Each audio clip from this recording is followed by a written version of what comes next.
Hi friends, मैं हूँ रक्षा और आप देख रहे हैं रक्षा की रसोई। आज मैं आपके साथ शेयर करने वाली हूँ पाव की रेसिपी, जिसे हम बहुत ही आसान तरीके से बिना ओवन के घर पर बनाना सीखेंगे। फ्रेंड्स, आज का वीडियो आप पूरा वॉच करिएगा, क्योंकि आज की वीडियो में आपके लिए एक सरप्राइज है, एक कॉन्टेस्ट रखा हुआ है। तो वीडियो को पूरा वॉच करिएगा। मैं वीडियो के मिडिल में या आखिरी में आपको बताऊंगी कि क्या कॉन्टेस्ट है और आपको क्या करना है। पाव की हम कई तरह की रेसिपी घर पर बनाते हैं, जैसे पाव भाजी, बर्गर या और भी। तो हम बाज़ार से पाव लेकर के आते हैं। तो आप जानते हैं कि घर पर पाव बनाना कितना आसान होता है। इन्हें हम बिना ओवन के, बिना ईस्ट के, बिना सोडा के बहुत आसान तरीके से बना सकते हैं। तो सबसे पहले तो आप ये पाव देख लीजिए कितने ज़्यादा सॉफ्ट बने हैं, बिल्कुल रुई की तरह। आपको विश्वास नहीं होगा कि बिल्कुल बाज़ार जैसे पाव हमने घर पर बना करके तैयार किए हैं। तो आइए देखते हैं। इसके लिए हमने एक फैले मुँह का बर्तन ले लिया है। इसके ऊपर हम एक छन्नी रखेंगे और इसमें हम डालेंगे 2 कटोरी मैदा। कटोरी या कप कोई भी एक चीज़ फिक्स कर लीजिएगा। अब इसमें हम बहुत बढ़िया टेस्ट देने के लिए 2 छोटी चम्मच डालेंगे मिल्क पाउडर। 1 कटोरी के मैदा के हिसाब से 1 छोटी चम्मच मिल्क पाउडर ऐड करेंगे। अगर मिल्क पाउडर नहीं है तो यहाँ पर आप फ्रेश मलाई का इस्तेमाल भी कर सकते हैं। पाव में खमीर बहुत जल्दी उठे, इसके लिए यहाँ पर मैं 1 छोटी चम्मच पिसी हुई चीनी का इस्तेमाल कर रही हूँ।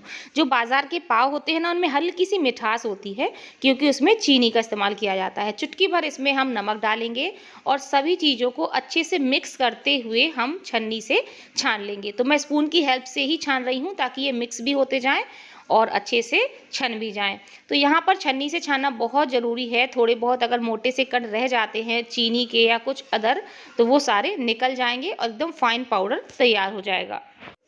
तो हमने मैदा को छान लिया है। अब हम यहाँ पर लेंगे 1/4 कप दही। दही आपको यहाँ पर खट्टा इस्तेमाल करना है, बहुत ज़्यादा खट्टा नहीं, लेकिन हल्का खट्टा होना ज़रूरी है। इससे बहुत अच्छा खमीर उठता है। अब यहाँ पर 1 बड़ा चम्मच के करीब हमने लिया है रिफाइंड ऑयल। आप यहाँ पर मेल्टेड बटर का या देसी घी का यूज़ भी कर सकते हैं। अब हम दही और तेल को अच्छे से मैदा में मिक्स करेंगे। पहले हम अच्छे से मिक्स कर लेते हैं, ताकि बाद में हमें पता चल जाए कि इसमें हमें कितने दूध या पानी का इस्तेमाल करना है। तो बिल्कुल लाइट हैंड से आपको इनको मिक्स करना है। तो हमने अच्छे से मिक्स कर लिया है। अब ये काफ़ी ड्राई हो चुका है। तो अब हम इसमें डालेंगे 1 पैकेट इनो फ्रूट सॉल्ट। तो यहाँ पर आप चाहे तो ईस्ट का इस्तेमाल कर सकते हैं, या फिर आप चाहे तो 1 चम्मच बेकिंग सोडा और आधा चम्मच बेकिंग पाउडर का इस्तेमाल भी कर सकते हैं। अगर ये सभी चीज़ें नहीं हैं तो सीधे सीधे सबसे बढ़िया मैं कहूँगी 1 पैकेट इनो फ्रूट सॉल्ट का इस्तेमाल कर लीजिए। कुछ भी डालने की ज़रूरत नहीं पड़ेगी और जो पाव हैं बहुत ही बढ़िया टेक्सचर के बनेंगे। तो मैंने पूरा 1 पैकेट इसमें मिला दिया है और इसको अब हम बिल्कुल लाइट हैंड से अच्छे से मिक्स करेंगे। अब हम इस मैदा के मिश्रण को बिल्कुल हल्के हल्के हाथों से इस तरह से मस लेंगे। इससे जो इनो हमने मिलाया है वो पूरी जगह बहुत अच्छे से मिक्स हो जाएगा। तो ये स्टेप करना बहुत ज़रूरी है। लगभग 1 मिनट के लिए इस तरह से आपको करना है। तो ये छोटी छोटी सी चीज़ें बहुत ध्यान दीजिएगा, तभी एकदम पाव परफेक्ट बनेंगे। तो आप देख सकते हैं किस तरह से मैं बिल्कुल लाइट हैंड से अच्छे से इनो को मिक्स कर रही हूँ। तो हमने इनो को बहुत अच्छे से मिक्स कर लिया है और ये एकदम ड्राई पाउडर जैसा बन करके रेडी हो चुका है। अब इसमें हम डालेंगे दूध। तो यहाँ पर अब ज़रूरत के हिसाब से आपको थोड़ा थोड़ा सा दूध डालना है और इसको अच्छे से मिक्स करते चले जाना है। तो दूध आपको यहाँ पर गुनगुना इस्तेमाल करना है, ताकि इसका जो टेम्परेचर है थोड़ी सी वार्म बना रहे, गर्म बना रहे और बहुत जल्दी से खमीर उठ जाए। तो बिल्कुल हल्के हल्के हाथों से हम इसको मिक्स करेंगे। हमें आटा की तरह इसको गूंदना नहीं है, इस चीज़ का ध्यान रखिएगा। सिर्फ हमें हाथों की मदद से इसको समेटना है, यानी कि मिक्स करना है। तो लीजिए, हमने मैदा को खूब अच्छे से मिक्स कर लिया है और देखिए हमने यहाँ पर इसको बिल्कुल भी मसल के चिकना नहीं किया है, वरना जो इनो का टेक्सचर है वो सारा ख़त्म हो जाएगा। केवल आपको मिक्स करना है, बस समेटना है। तो अभी ये हाथों में काफ़ी चिपक रहा है, तो कोई दिक्कत नहीं है, इसको चिपकने दीजिए। तो अब हम इसको क्या करेंगे, 10 से 15 मिनट रेस्ट के लिए ऐसे ही छोड़ देंगे, किसी भी प्लेट से ढक करके या कपड़े से कवर करके। 10-15 मिनट बाद हम किसी भी सरफेस पर थोड़ा सा तेल डालेंगे और ये जो मैदा का डो है इसको हम तेल के ऊपर रख करके बिल्कुल हल्के हल्के हाथों से इस तरह से पुश करेंगे। बहुत ज़्यादा तेज़ी से नहीं करना है, बिल्कुल लाइट हैंड से आपको इसको अच्छे से मसलना है। धीरे धीरे जब ये हल्के हल्के हाथों से मसलेंगे तो थोड़ा सा ये स्मूथ टेक्सचर में आ जाएगा। तो करीब करीब आपको 2 से 3 मिनट तक इसी तरह से बिल्कुल हल्के हल्के हाथों से इसको गोल गोल घुमाते जाना है या मसलते जाना है। अब ये काफ़ी स्मूथ टेक्सचर में आ चुका है, तो इसको हम रोल कर लेते हैं और इसकी हम बराबर साइज की लोई कट करके तैयार करेंगे। तो जितने बड़े साइज़ के आप पाव बनाना चाहते हैं उस हिसाब से लोई को कट कर लीजिएगा। एक चीज़ याद रखिए कि जितनी आप लोई कट करेंगे उससे जस्ट डबल से ट्रिपल साइज़ के पाव बन करके तैयार होते हैं। तो बस अब हम एक लोई को उठा करके इस तरह से गोल गोल घुमाते हुए अच्छे से इसकी बॉल बना करके तैयार करेंगे। तो जहाँ पर इसमें जॉइंट आएगा वहाँ पर थोड़ी सी मोटी मोटी दरारें आ जाएंगी, तो इसको हम कवर करते हुए उठाते हुए अच्छे से गोल शेप दे देंगे। ये देखिए कुछ इस तरह से आपको बॉल बना करके तैयार कर लेनी है। तो इसी तरह से हम बाकी की बॉल्स बना करके भी तैयार कर लेंगे। हल्की फुल्की इनमें आपको दरारें नज़र आ रही होंगी, वो आने दीजिए, उससे कोई दिक्कत नहीं है। तो देखिए हमने यहाँ पर 5 बॉल्स बना करके तैयार कर ली हैं। अब हम चलते हैं आगे के स्टेप की तरफ। तो आज हम पाव बनाने के लिए इस्तेमाल करेंगे ऑडी इकोबेक बेकिंग और कुकिंग शीट का। ये बहुत ही हेल्दी होता है। तो ऑडी इकोबेक पेपर पर सिर्फ आप केक ही बेक नहीं कर सकते, इसमें आप पाव, कुकीज़, स्वीट्स और भी बहुत सारी रेसिपी तैयार कर सकते हैं। ये non stick, reusable, convenient, healthy और इको फ्रेंडली है। साथ ही में ऑडी इकोबेक है फूड सेफ्टी सर्टिफाइड। तो बस जितने पेपर की आपको ज़रूरत है उतने को आप निकालिए और इसमें एक कटर दिया हुआ है, उसकी मदद से आप इसको कट कर लीजिए। अब मैंने यहाँ पर ले लिया है इडली मोल्ड की प्लेट। जो सबसे ऊपर वाली प्लेट होती है ना, हमने यहाँ पर वो वाली ले ली है। तो आप इसको 2 तरीके से यूज कर सकते हैं। इस प्लेट में जितने खांचे दिए हुए हैं सर्किल में उतने ही बराबर के आपको इस पेपर को कट कर लेना है, या फिर आप इस पेपर को फोल्ड करिए और बस सीजर की मदद से इसके कॉर्नर वाले पार्ट को गोलाई में कट कर लीजिए और पेपर के पीछे वाले हिस्से को भी इस तरह से कट कर लीजिए और इसको खोल करके इस तरह से मोल्ड में आप फिट कर लीजिए। तो दोनों ही आपके पास तरीके हैं, जो भी आपको अच्छा लगता है आप कर सकते हैं। तो यहाँ पर मैंने ऑडी इकोबेक पेपर को इडली के खांचों के हिसाब से कट कर लिया है सर्किल में, और सभी में हम एक एक पेपर रख देते हैं। और ये जो पाव के लिए हमने बॉल्स बना करके रखी हुई थी, इन बॉल्स को हम सभी खांचों में रखेंगे। अब यहाँ पर मैंने इडली वाला बर्तन ले लिया है।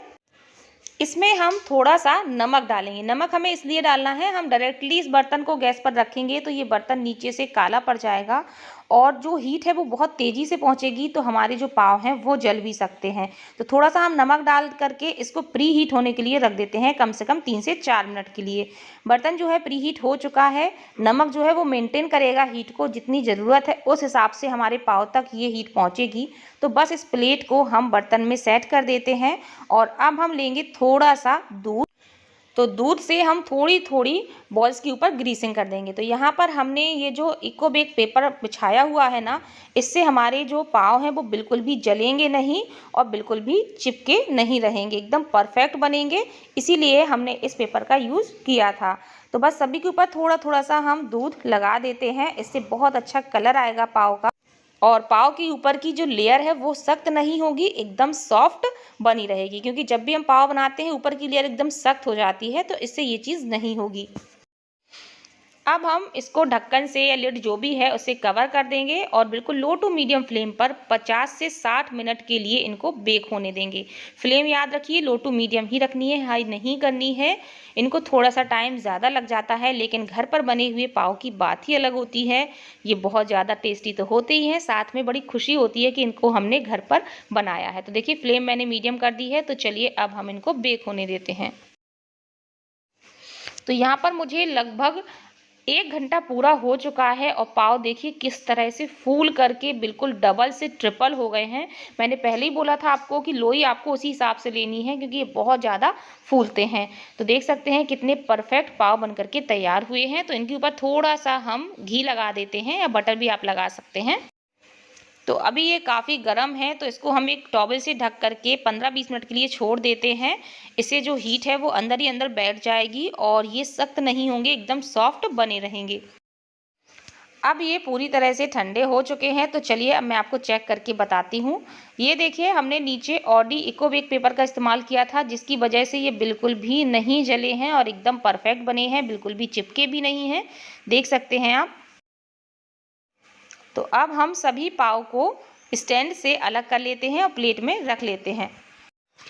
अब ये जो इको बेक पेपर है ना, ये रीयूजेबल है, आप इनको रख लीजिए, चाहे केक में इस्तेमाल करें या पाव बनाने में, वापस से आप इसको कई बार इस्तेमाल कर सकते हैं। तो चलिए मैं इसको रख लेती हूँ, अगली बार इस्तेमाल कर लूँगी।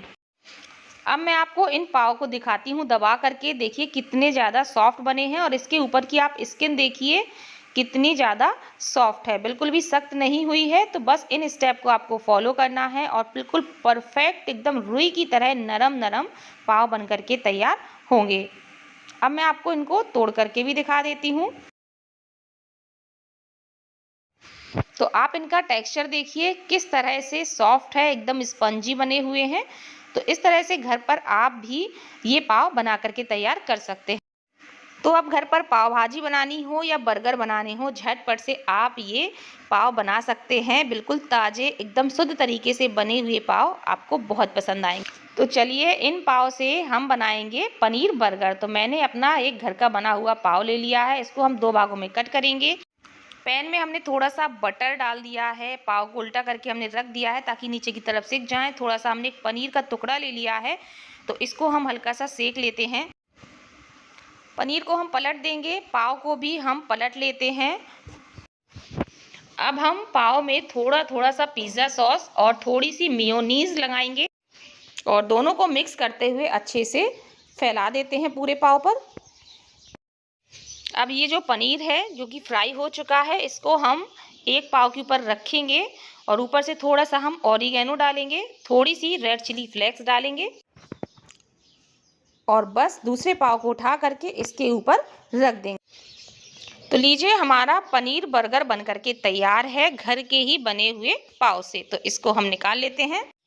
अब अगर आपको इस बर्गर को या पूड़ी पराठा आपको बच्चों को लंच में रखना है या सफ़र में ले जाना है, तब हम इस्तेमाल करेंगे ऑडी यूनी रैप का। तो बस उतने ही पेपर को निकाल करके इस बर्गर को हम अच्छे से कवर कर लेते हैं। तो ऑडी यूनी रैप है बहुत ही हेल्दी, ये आपके खाने को रखेगा लंबे समय तक बिल्कुल फ्रेश। तो मैंने ऑडी यूनी रैप से इसको कवर कर दिया है और अब मैं इसको बच्चे की लंच बॉक्स में रख देती हूँ। आई होप आपने आज की रेसिपी को बहुत एंजॉय किया होगा। तो चलिए मैं बताती हूँ कि आज का सरप्राइज क्या है। तो आज का सरप्राइज जो है वो है ऑडी रैप की तरफ से रखा गया है एक कॉन्टेस्ट, जिसमें आपको पार्टिसिपेट करना है। तो इसके रूल्स क्या होंगे? रूल्स ये होंगे, सबसे पहले आपको मेरी चैनल रक्षा की रसोई को और जो ऑडी रैप की चैनल है, लिंक मैं मेंशन कर दूंगी डिस्क्रिप्शन बॉक्स में, दोनों को सब्सक्राइब करना है, वीडियो को लाइक और शेयर करना है। साथ ही में आपको कमेंट सेक्शन में बताना है कि आपने अगर इसको इस्तेमाल किया हुआ है ऑडी रैप को, तो आपने किस किस रेसिपी में यूज किया है और कैसे यूज किया है, आपका एक्सपीरियंस कैसा रहा, वो आपको कमेंट में बताना है। तो आप में से 30 लकी विनर्स को ऑडी रैप की तरफ से मिलेगा गिफ्ट हैम्पर।